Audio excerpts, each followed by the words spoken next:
estiment que leurs préoccupations ne sont pas prises en compte dans la plateforme revendicative. Et en ce moment, l'État a décidé de déployer un dispositif exceptionnel afin d'assurer la continuité du service. La SENTER va considérablement renforcer le plan de transport du train express régional à partir de ce lundi. 7 rames supplémentaires seront mises en circulation, portant le total de 15 à 22 trains opérationnels. Et puis nous allons parler politique avec le rejet de la candidature de Macky Sall à l'ONU pour la défense FDR. Le Front pour la défense de la République a vivement dénoncé la décision du régime PASTEF de ne pas soutenir la candidature de Macky Sall au poste de secrétaire général de l'Organisation des Nations Unies, malgré les multiples appels en ce sens. Et puis l'Inter, le sport et la revue de la presse mettront un terme à cette édition.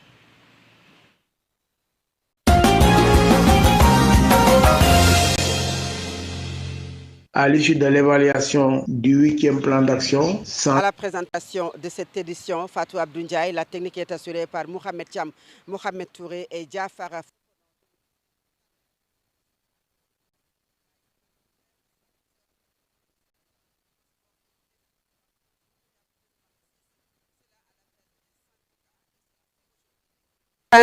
De fortes perturbations pour les usagers, mais à contre-courant de ce mouvement, les travailleurs des bus AFTU annoncent qu'ils ne s'associeront pas et estiment que leurs préoccupations ne sont pas prises en compte dans la plateforme revendicative.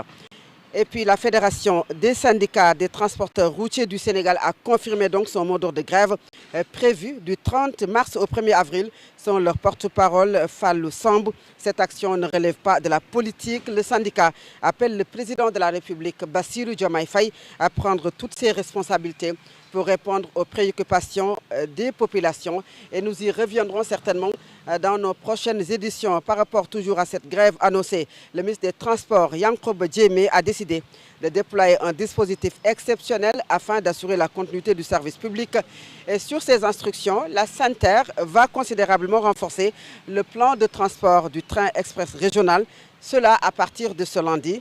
7 rames supplémentaires seront mises en circulation, portant le nombre de 15 à 22 trains opérationnels. Ce renforcement permettra d'augmenter la cadence avec un TER tous les 6 minutes aux heures de pointe. Et l'objectif est d'absorber une importante partie du flux de passagers et limiter les perturbations liées au mouvement de grève. Vous écoutez le journal, il est 7h10. Nous sommes ici à Thiès, dans la cité du Rail. Et puis, je le disais tout à l'heure, série de grèves perlées de 112 heures tous les 15 jours à compter du 8 avril 2026, complétée par le boycott de la supervision, de la coordination et des sessions de formation. C'est la continue et c'est le menu du 9e plan d'action de l'Assas and Gussum de Mbalo Thiam face à l'inaction du gouvernement.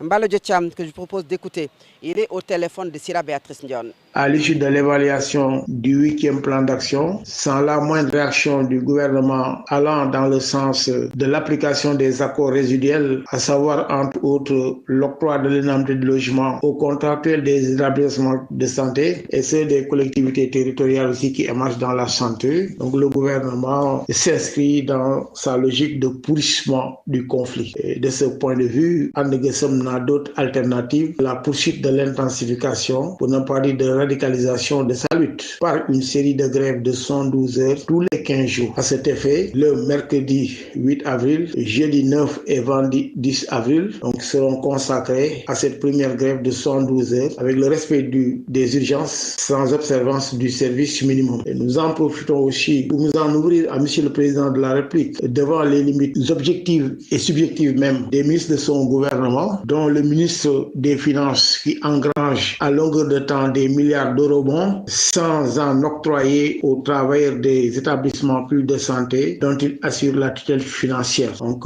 après plusieurs correspondances sans accuser de réception, demandons solennellement à Monsieur le Président de la République d'essayer de mettre fin au calvaire des populations. Cette série aussi se poursuivra si rien n'était fait avec une autre grève le mercredi 22, jeudi 23 et vendredi 24 mai pour vous dire que tout le mois de mai risque d'être consacré à une série de grèves. À l'instant, Mbalo Thiam, secrétaire général de Assas and Gussum, et en plus bref, politique, le Front pour la défense de la République a vivement dénoncé la décision du régime PASTEF de ne pas soutenir la candidature de Macky Sall au poste de secrétaire général de l'Organisation des Nations Unies. Et cela malgré les multiples appels en ce sens. Dans un communiqué qui nous est parvenu, la conférence des leaders du FDR affirme que le pouvoir est resté sourd aux sollicitations émanant aussi bien des centrales syndicales que diverses organisations politiques et citoyennes. Le régime PASTEF a donc rejeté, après 1001 louvoiements, la candidature du président Macky Sall au poste de secrétaire général des Nations Unies. Il est ainsi resté sourd à la lettre que le FDR, avec l'ensemble des centrales syndicales du pays, a adressé au président de la République, Bassirou Diomaye Faye. Il est demeuré sourd aux pétitions, lettres et déclarations de partis, d'organisations de très nombreux Sénégalais qui, faisant fi de leurs divergences politiques, avaient estimé que cette candidature représentait une opportunité pour le Sénégal et pour l'Afrique. Il est 7h passé de 13 minutes. Vous écoutez le journal sur Solo Média, ici à Thiès, dans la cité du Rail. Et puis nous continuons cette édition à quelques heures de la clôture de la 14e conférence ministérielle de l'Organisation mondiale du commerce. Les négociations restent tendues et incertaines. Les États membres peinent à dégager des compromis sur plusieurs dossiers majeurs, notamment celui de l'agriculture qui cristallise les divergences et demeure le point principal de blocage. Cheikh Ahmedou Bassirou Sané est le coordonnateur du sous-comité commerce des produits agricoles. Il est au micro de Mamsorna Dramé. Effectivement de terminer la session sur l'agriculture, donc qui est vraiment un sujet extrêmement important pour l'ensemble des pays, et les discussions quand même ont été intéressantes, beaucoup d'échanges, et vu l'importance de l'agriculture pour tous les pays, que ce soit les pays développés, les pays en voie de développement et les pays qui dépendent carrément des importations. Mais au bout, vraiment, on est au regret quand même de constater qu'il n'y a pas eu de consensus pour l'ensemble des participants. Les pays développés ne veulent pas que nos États soutiennent les petits producteurs. Et ça, c'est un problème, en tout cas pour nous. Nous avons besoin quand même de suivre l'agriculture, de soutenir la production en soutenant les petits producteurs. Il y a le fait en tout cas que les pays comme la Chine, voilà, l'Inde, qui sont des pays apparemment qui refusent de sortir aussi des pays des moins avancés et qui profitent également des avantages que devraient bénéficier par exemple des pays les moins avancés. Et ça également c'est des sources de distorsion. Il y a également la problématique du coton qui est aujourd'hui subventionné par les pays en développés et qui cause des problèmes d'écoulement au niveau des pays les moins avancés. Il est 7h passé de 14 minutes. Vous écoutez le journal sur Solo Média. Depuis le temps des colons jusqu'à ce jour, plusieurs massifs ont été classés. Malgré tout, certaines forêts sont sous la menace des industries extractives, de l'extraction clandestine du sable, mais aussi de la boulimie foncière. C'est à Thiès où je vous propose d'écouter les liens de Thiès. Il est au micro de Khalid. Le domaine classé de l'État qui est constitué de 12 forêts pour une superficie globale de environ 117 000 hectares et nous avons également 9 forêts du domaine national pour une superficie d'environ 19 000 hectares. En premier lieu, nous avons la forêt de Bandia qui fait 10 750 hectares, donc suivi de la forêt classée de Thiès qui fait 6 600 quelques hectares. Donc au-delà de ces forêts classées de Bandia et de Thiès et de Pout qui forment un peu le trio dans le massif de Thiès, nous avons d'autres forêts dans le département de Mbour, notamment la forêt de Nianing, la forêt de Popingine, la forêt de Joal-Fadiout, la forêt de Dias. Nous avons également au niveau de Tiawan la forêt de Pire, mais également nous avons le périmètre de restauration qui est au niveau de Niaï qui fait à peu près plus de 44 000 hectares. Pendant l'hivernage, l'eau est drainée depuis ces massifs qui passent par les vallées fossiles pour ravitailler ces cours d'eau temporaires. Donc une fois que cela nappe se recharge, cela est utilisé par les populations pour l'agriculture, aussi bien pour l'agriculture que pour l'abreuvement du bétail. Toujours dans les mesures conservatoires pour permettre un peu de pérenniser ces forêts, nous avons par exemple développé quelques stratégies, notamment la réserve de Bandia que vous entendez parler, qui est très populaire, connue de tous au Sénégal, donc qui permet un peu de conserver ces forêts. C'est une forme développée pour permettre de conserver ces forêts. S'apprête à offrir un spectacle de haute facture pour la célébration du 66e anniversaire de l'accession du Sénégal à la souveraineté internationale. Lors d'un point de presse hier tenu à la base aérienne, le commandement de la zone militaire numéro 7 a dévoilé le dispositif exceptionnel qui sera mis en place entre parades aériennes motorisées et pédestres. Plus de 4 600 civils et militaires sont prêts à battre le pavé pour cette année. Le thème retenu, les forces de défense et de sécurité, partenaires des Jeux Olympiques Dakar 2026. Je vous propose d'écouter colonel Oumar Faye, commandant de la zone militaire numéro 7. Il est au micro de Adja Aminata Faye. Pour ce qui est du 4 avril, donc, les activités qui sont prévues sont une prise d'armes suivie d'un défilé. Les activités débutant donc à partir de l'arrivée du président de la République qui est prévu à 9h30 devront se terminer à midi. Et nous devrons voir le passage, après la remise de décoration, nous devrons voir le passage de 25 formations civiles qui font un effectif total de 1293 défilants, donc 25 structures qui sont des écoles, des structures professionnelles et aussi l'Office national des anciens combattants. À l'issue donc de après ces formations civiles, donc nous aurons le défilé aérien, nous aurons donc le défilé, la revue navale, un défilé. Donc le défilé aérien va inclura 11 aéronefs de différents types et le défilé motorisé donc sera exécuté par 265 véhicules et engins blindés, 106 motards, 13 quads et 4 embarcations. Ce défilé sera suivi par le défilé de l'escadron monté de la gendarmerie. 105 chevaux. À l'issue, donc, nous assisterons au mot de Son Excellence, Monsieur le Président de la République, donc, qui se fera en français et en wolof. Et tout cela devra finir à 12h. C'est ce qui est prévu. À l'instant, le colonel Elhadj Oumar Faye, commandant de la zone militaire numéro 7. Et cet élément qui met en terme à la première partie de cette édition. La seconde partie, c'est la page internationale, le sport et la revue de la presse. À présent, l'Inter. Actualité internationale. C'est la guerre au Moyen-Orient. Au matin du 31e jour de la guerre au Moyen-Orient, Israël a-t-il mené aujourd'hui de nouvelles frappes sur ce qu'il qualifie d'infrastructure militaire à travers Téhéran, la ville. L'Iran s'est dit prêt à répondre à une opération militaire au sol des États-Unis, accusant Washington de préparer une offensive terrestre tout en affirmant chercher à négocier.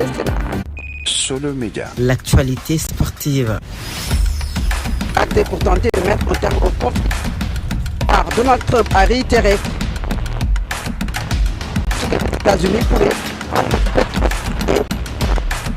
de Kharg crucial pour les exportations. Les négociations avec l'Iran.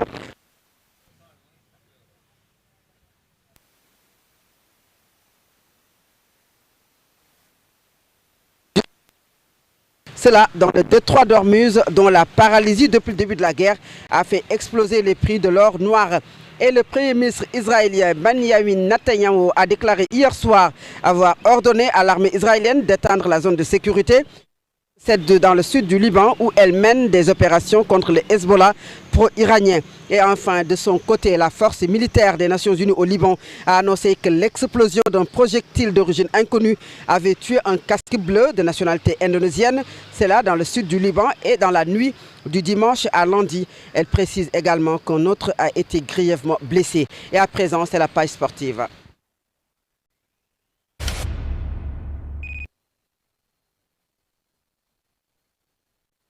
Solo Média. L'actualité sportive.